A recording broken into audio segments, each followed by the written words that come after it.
Aruba, feliz tarde.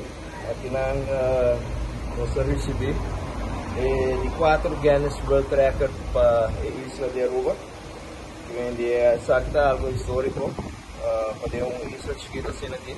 Nós logra 4 Guinness World Record. Sakta the fastest 20-meter boss pole with one finger. Isso aí daqui dele.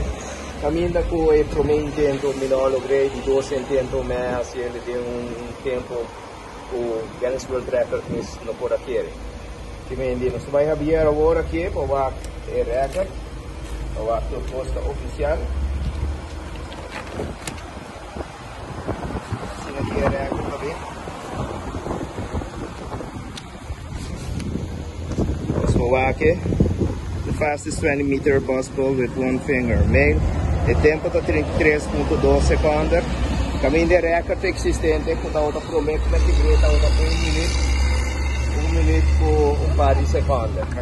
Quindi, agora aqui, a Aruba tem recorde que eu lá não vai buscar hoje. Eu quero avisar que na turismo não quer de mim, meu time, em primeiro lugar, eu estou todo poderoso, meu time, meu ser querido, minha família, meu sponsor, não por duvidar. Por assim, isso aqui não porta possível tampouco.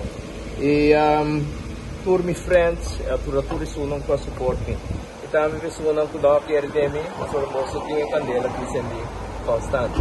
Egmond Molina, Molina Bismo.